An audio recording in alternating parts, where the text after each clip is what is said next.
بسم الله الرحمن الرحيم والصلاة والسلام على أشرف الأنبياء والمرسلين نبينا محمد وعلى آله وصحبه أجمعين أما بعد. Welcome back everyone to our live nahu classes. Today is our fourth lesson of our nahu book. If you need the PDF of the nahu book, then you have to go back to video 1, and I posted the link there so that you can keep up with the class. Previously in this book, in this nahu book, what we have done is we have covered all the introduction, or most of the introduction, to serve as a to reinforce what we have learned in sarf when we completed the sarf book. Now we are ready to begin our nahu journey. This is the first chapter of nahu. This is the first chapter of nahu in our nahu book. So I'll give you a moment to scroll down on your PDFs to this page. To this page. Everything before this, let me get rid of this. So everything before this was just exercises as a review for our sarf book. So we will start here at Al-Wahdatul Ula, the first chapter, Ad-Darsul Awwal, the first lesson. Okay? This chapter will tell us a story and teach us some things about nahu. So it will tell us a story and teach us some things about nahu. And each chapter that we go over, it will have a story, and in that story, in that text, it will teach us lessons of a particular rule dealing with grammar, with nahu. Okay? The first chapter is called Amun Jadidun. Amun Jadidun. First word Am, which means year.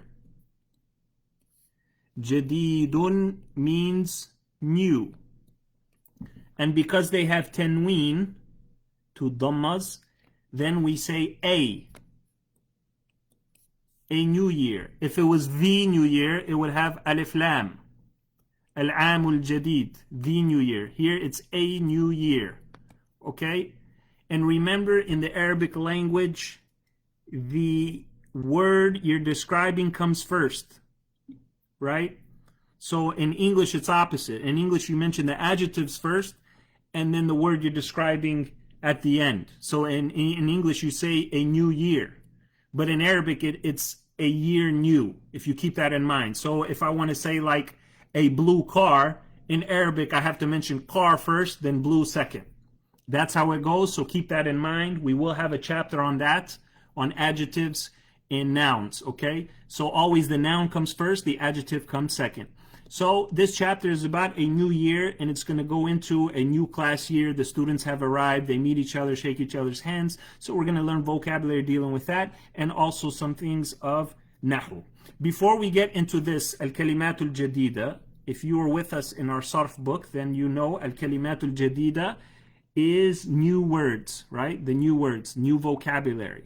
And notice how that rule that I just told you about, Al-Kalimat, which means the words, Al-Jadida means new. So again, in English we would say new words. In Arabic it's like words new. You have to mention the noun first and then the adjective, the sifa, second. So before we get into the new words, this is what we want to focus on. Al-Mustalihatul Jadida. We want to focus on what are the terms dealing with grammar, nahu.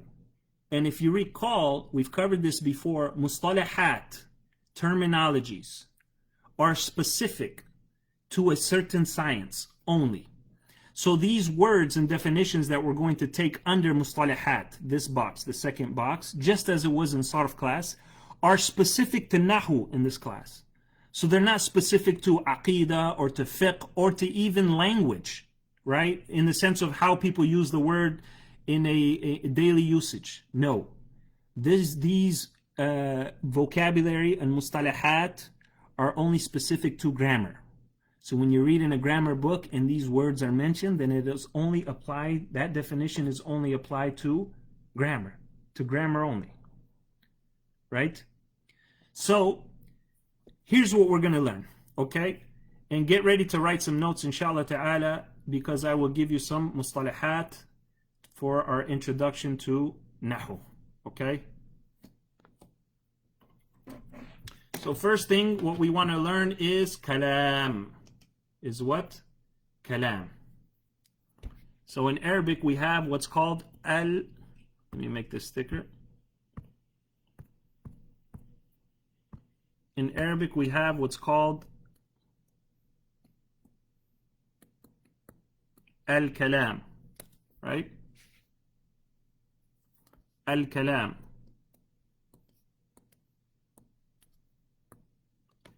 What is kalam? There are a few definitions that the scholars give about kalam. When we hear kalam, we might think of like just words, right? But it's more than that in nahu. So, for example, there are different scholars who gave different definitions. So let's go over some of them. For example, in the poem Shibrawiya, in the poem,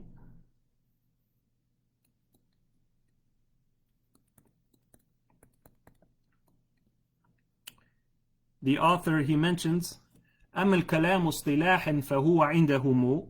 He says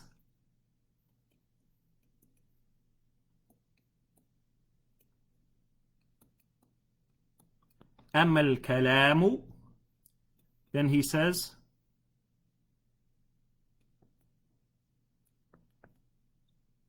اصطلاحا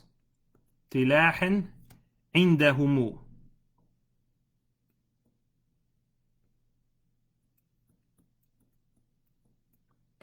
That's half of the line. أما الكلام اصطلاحا عندهم فهو عندهم. Sorry. All right, I'll write it on the bottom. فهو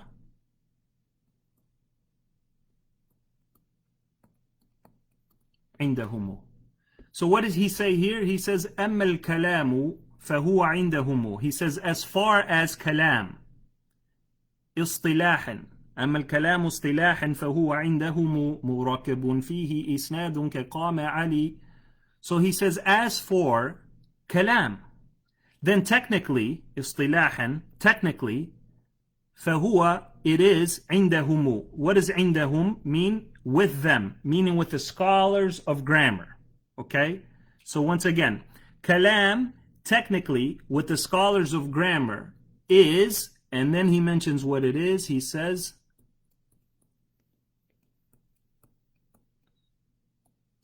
مركب فيه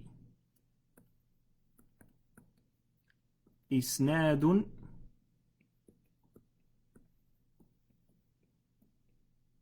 Then he gives us an example. He says, كقام علي. Okay, so he mentions two things here. Okay, he says that kalam is technically, with the scholars of Arabic, murakkabun, fihi isnadun, fihi isnadun. So murakkab, meaning two or more words.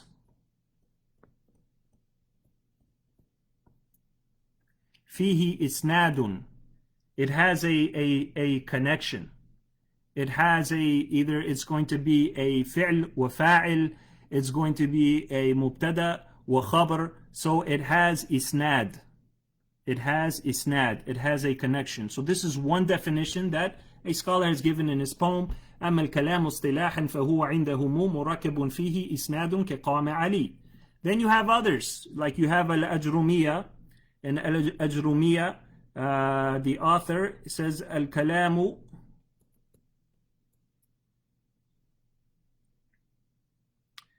mixing it up with the other poem now. He said al-kalamu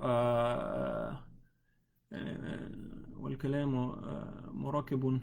I'm mixing it with the other poem. SubhanAllah, it slipped my mind right now. But what he mentions is bil-wa'di wa aqsamuhu thalathan. So he says it's murakibun mufidu bil-wad'i. So what he mentions kalam is, it is that it is two or more words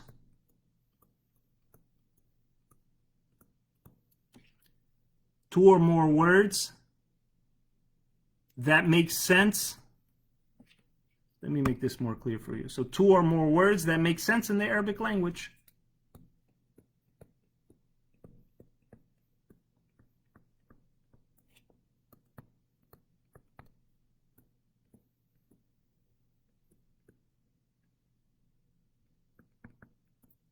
Two or more words that make sense in Arabic. You with me, brothers and sisters, inshallah? So look, we have two poems. We have two definitions, two or more words. This one says make sense in Arabic, and in order for it to make sense, it has to be isnad. There has to be a subject and a predicate, or a verb and a doer of the verb. It's two words that are brought together. It makes a complete sentence. So kalam is not something like just one word. Like we say a house. That's not complete. That's not kalam in Arabic. In Arabic, kalam has to be two or more words, and it has to make sense in the Arabic language. Okay?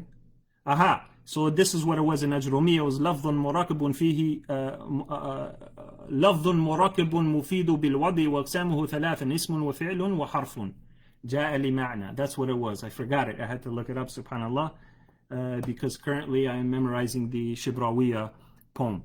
So it's messing me up. But nevertheless, these are some of the definitions that scholars give for kalam, right? So in Alfiya ibn Malik even, Alfiya ibn Malik, what does he say? He says, كلامنا لفظ مفيد.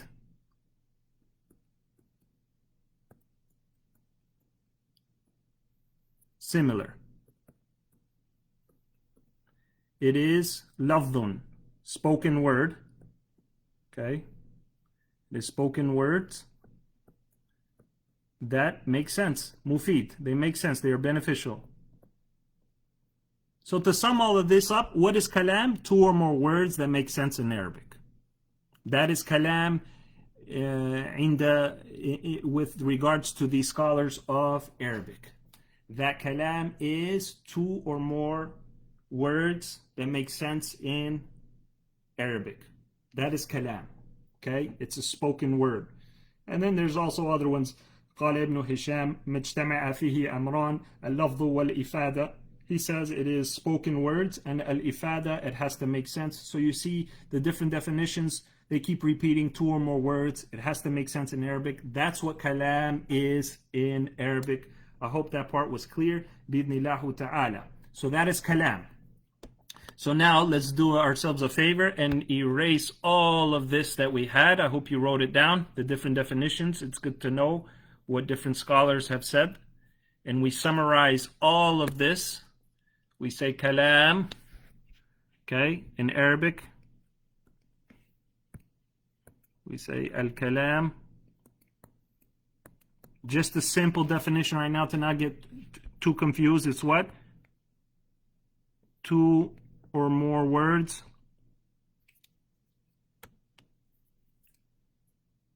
Two or more words.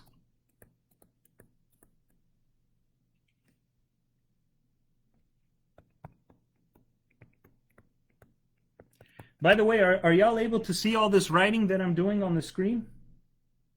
Inshallah ta'ala, y'all are able to see and to hear me. If someone can, whoever's joined our class, can say, yes, I can see you, I can hear you.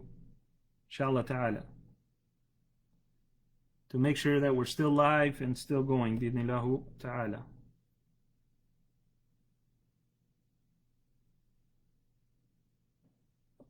Let me make sure here because I don't see any comments.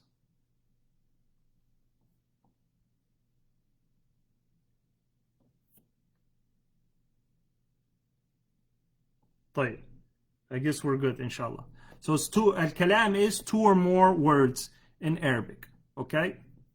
In the Arabic language, dear brothers and sisters, there are three parts. Three parts to Arabic. Jazakallah khairan, akhi Romal. Thank you for responding.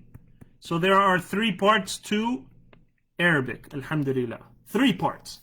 What does this mean? This means that if you open a newspaper, if you open the Quran, if you open a hadith, if you open a storybook, if any Arabic subject, any Arabic type of literature, not saying that those other previous things were literature, astaghfirullah al-azim, yani al-Quran, kalam Allah azza wa jal, and it is the highest form of speech, the speech of Allah subhanahu wa ta'ala, uncreated, spoken by Allah azza wa jal himself.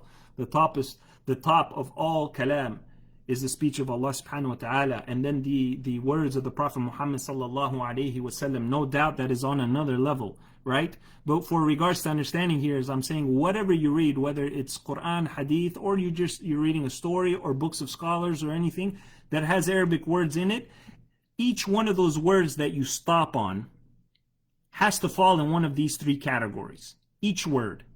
It has to be one of these 3 categories. First is ism. The second one is fi'l. And the third one is harf.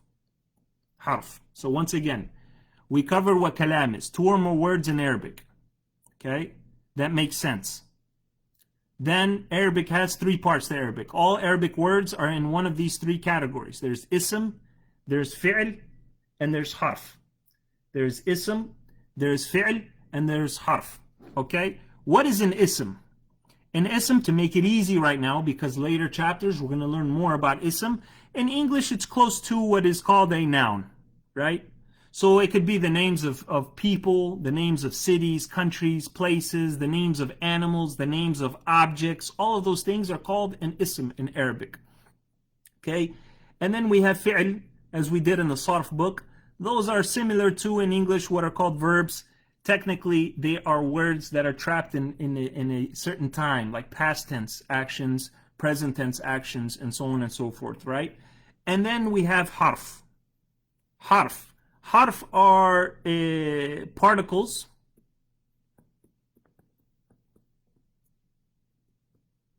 that need other words to give complete meaning.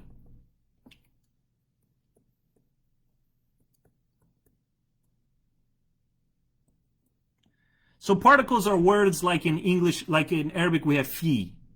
Fi has multiple meanings. Fi in English can mean on top. Fi can mean inside of something. Fi can mean against something, right? Meaning like on something, on top of something, on something, in something. But you won't know until other words come to give it complete meaning. Like if I just say fi, in, it makes no sense. But if I say fil bayt, ana fil bayt, I am in the house. Fil bayt, now another word, the word al bayt came with it and gave it complete meanings. Those things are called huruf or harf, okay? There's a whole chapter dedicated to that. A whole chapter dedicated to that. Whole chapter dedicated to each 3 of these, right? What we want to do today is just define al-kalam, 2 or more words in Arabic, right? That makes sense. We want to add that. That makes sense. And then we want to say that all of these words are in 3 categories. Either they're ism, which are nouns, fi'l, verbs, or harf, particles that need other words to give complete meaning. One of these 3. Inshallah. Today, first thing we want to do after defining all of these, which we just did, is focus on ism.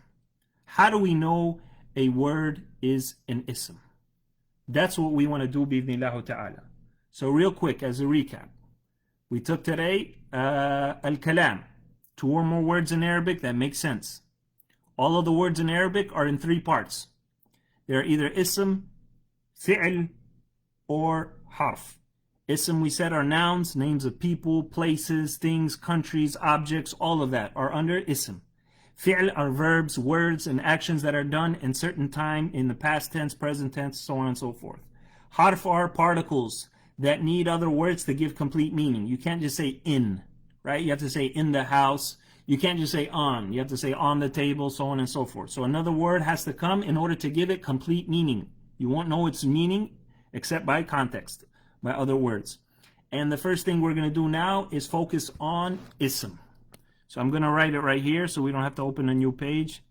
Ism. Okay? How can we tell an ism? There are different signs. Alamat, what are called. Alamat, how to tell what an ism is. And today, inshallah ta'ala, we will define those. Okay? And there are 5 for ism. There are 5 for ism. First sign of an ism, number 1. Let me write these in red. So an ism, number 1, first sign is tanween. What's called tanween. You want to know which words are isms? First, you look at tanween. Tanween is if it has 2 dhammas, 2 fathas, or 2 kasras. If a word, at the end of the word, it has 2 dhammas, 2 fathas, or 2 kasras, for example, baytun, baytun, these 2 dhammas, automatically you know that it is an ism. So the first alama, okay, the first sign of a word being ism. The first sign of a word being ism is tanween. It is tanween. Number 2, the second sign of a word being ism is lam التعريف. lam التعريف.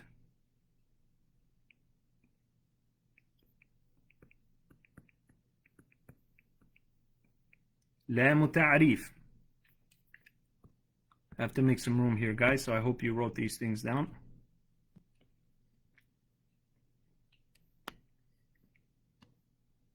So the second alama of an ism is lam ta'rif. What does this mean? This means the word will have alif lam. Alif lam. Okay? So if a word starts with alif lam, like we had baytun up there, now we want to say al-baytu. Al-baytu. This alif lam here, or the lam actually, is called lamu ta'rif. Lamu ta'rif. Lamu ta'rif. Okay? That's what it's called. So if a word has alif lam, it's an ism. If a word has alif lam in the beginning, that is. If a word has tanween, it's an ism. Okay? Then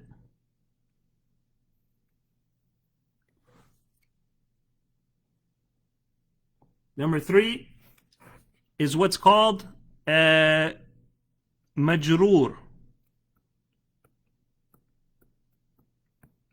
Majroor. If the word is majroor, what does if the word is majroor mean? Means if the word at the end, one of the signs of majroor is kasra. Kasra. Meaning like if we say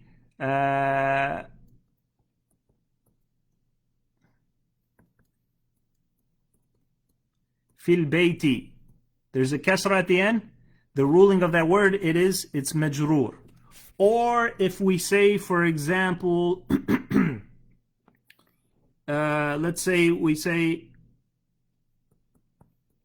qalamul mudarrisi. Qalamul mudarris, the pen of the teacher. Here mudarris has a kasra, right? So it takes the ruling of majroor. You understand? And we'll get more into that. But right now what you need to know, we're going to study majroor and exactly what it is in further chapters. These are so far 3. If the word ends in a tanween, meaning 2 dhammas, 2 fathas, 2 kasras, for sure it's an ism. If a word has lam ta'rif, it begins with the alif lam, it is an ism for sure. If a word is in majroor status, for now all we need to know about that is if it has a kasra, because that is the asl of majroor. If it has a kasra, then it is an ism, because no fi'l will take a kasra. No fi'l can take a kasra, so it has to be ism. 2 more we have.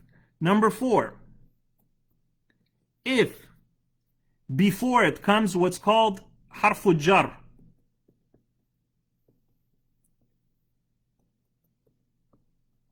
if before the word you're looking at comes harf jar.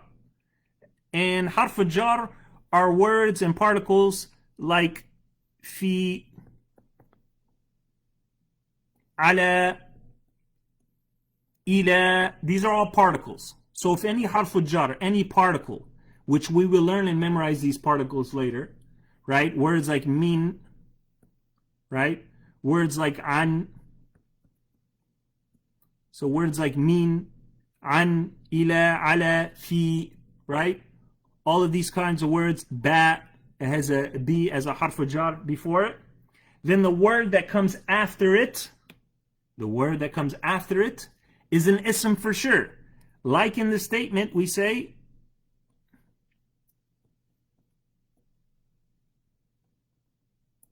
Bismillahi, Bismillahi.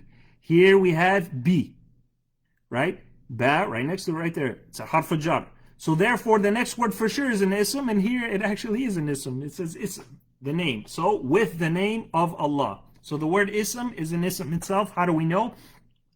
Because a harf jar can come before it. So if a harf jar can come before it, it is an ism. So again, we have tanween. If a word has tanween, two fathas, two dhammas, two kasras, for sure it is an ism. Number two, if the word has lam ta'rif, if it starts with an alif lam, for sure it's an ism, right? 99% of the times we're not talking about the af'al that start with alif lam. If the word has alif lam, lam ta'rif, it's an ism. Number three, if the word is majroor, meaning if it takes a kasra, right? And that's the asl, we will discuss the rest later. Number four, harf jar. If before the word harf jar comes, an, min, ila, ala, fi, ba, any one of these comes before a word, that word that comes after these set of words, and more, after these set of words, it is an ism. It is an ism, right? So if any one of these comes before a word, it is an ism. And we have a whole chapter dedicated to that. And to close today's lesson, number 5. Number 5, what is called an-nida. An-nida. What does an-nida mean? An-nida means this right here. Yeah. That yeah. If it comes before a word, that word is an ism. So yeah, whatever comes after yeah is an ism. What do we mean? When you call somebody, nida means calling somebody. So if I say, ya akhi, akhi is an ism because I'm saying yeah, oh, right? So because you can't call a fi'l, you can't call a verb, it makes no sense. Whenever you say yeah, you're calling somebody, that person is an ism. So whatever comes after yeah is an ism, right? Ya Muhammad, come here. Oh Muhammad, come here. Muhammad is an ism. How do we know? Ya came before it. So these are the alamatul ism. These are the signs of an ism. And to recap once again, inshallah ta'ala, number one is tanween. If the word has two dhamma, two fatha, or two kasra, like the word al-bay, or like the word baytun, it's an ism. How do we know? It ends in two dhammas, two fathas, or two kasras. Number two, lam ta'rif. If a word has lam ta'rif, which is alif lam in the beginning, then we know that that word is an ism. Like this example, al-baytu. Number three, we mentioned that majroor. If the word is majroor, the asl of it is meaning it has a kasra at the end. Like this example, fil bayti. Fil bayti. Al-bayt is an ism. How do we know? Because it has a kasra. Number four is harful jar. If before a word any one of these comes or can come, an, min, ila, ala, fi, and more, then you know that word is an ism. So that is harful jar. And number five is called an-nida, which means that if you call upon somebody or call on somebody, we're not talking just dua, astaghfirullah, we're talking about just regularly calling. You call your son, ya bunay, oh my son, right? The word son is an ism. Why? Because of what came before it, which is called an-nida, that yeah. So that sums up the alamatu ism. Prior to that, we took al-kalam. What was al-kalam? 2 or more words in Arabic that make sense. And then we discussed that there are 3 parts to Arabic, meaning every word is one of 3 categories, ism, fi'l, or harf. And we just defined ism, and we gave the alamatul ism, how to tell a word is an ism, and it is these 5 things, inshallah ta'ala. We will learn more as we go along, inshallah ta'ala. Akhi Romal asked, what is the schedule for this? Akhi, the schedule, bi'idhnillah ta'ala, is supposed to be, barring any emergencies or, due to my work, my imam duties or school teacher duties, right? It's supposed to be on Mondays and Wednesdays at 5 p.m. inshallah ta'ala. Occasionally I wanted to do it Fridays at 5 p.m. That is hard. That depends on if I come back from Jum'ah on time or not. But for now, it is Mondays and Wednesdays at 5 p.m. Central Time. 5 p.m. Central Time, inshallah. But the good thing is, if people can't attend live, these will be uploaded onto the YouTube channel, and I will share those on my YouTube channel, inshallah. And I keep posting the link, so subscribe to the channel, inshallah. And I'm also going to upload other classes as well. The YouTube playlist for the Sarf book is already uploaded there, with the links to the PDFs also, and even this book with the PDF also. They're all uploaded there, alhamdulillah. So it's something, inshallah ta'ala, that we just want to give for the sake of Allah subhanahu wa ta'ala. And hopefully you can share this so that, we all want rewards, man. You'll get the rewards for sharing it, and I'll get the rewards for teaching. And if there's any mistakes, of course, we all make mistakes. No one is saying I'm a master of nahu or sarf or anything silly like that. I'm just dishing out whatever Allah subhanahu wa ta'ala has allowed me to know. So if I make any mistakes, please contact me, or if you have any questions, no problem, inshallah ta'ala. We'll get to the bottom of it and correct it, bi'idhnillah ta'ala. With that saying, وَإِيَّاكُمْ يَا أَخِي. With that being said, I ask Allah subhanahu wa ta'ala to bless all of you and to protect all of us and bless us as well. Ameen ya Rab. And see you next class, inshallah ta'ala. Again, feel free to contact me on the messenger with any questions you have regarding this lesson today. As a quick review, what will we cover today? We covered al-kalam. What is al-kalam? In mustalahat al-nahu, it is 2 or more words in Arabic that make sense. And then we learned that every Arabic word falls in one of 3 categories, which is ism, fi'l, and harf. And today we took the alamatul ism, the signs of an ism. How do we tell a word is an ism in Arabic? And we mentioned that it is tanween, lam ta'arif, majroor, harf jar, or nida. Those 5 things, inshallah ta'ala. Memorize those, get them down, understand them well. Next class we will cover the vocabulary and start going through the text, and then start going through the exercises as well, inshallah ta'ala, to help this stick. سبحانك اللهم وبحمدك نشهد أن لا إله إلا أنت نستغفرك ونتوب إليك. السلام عليكم ورحمة الله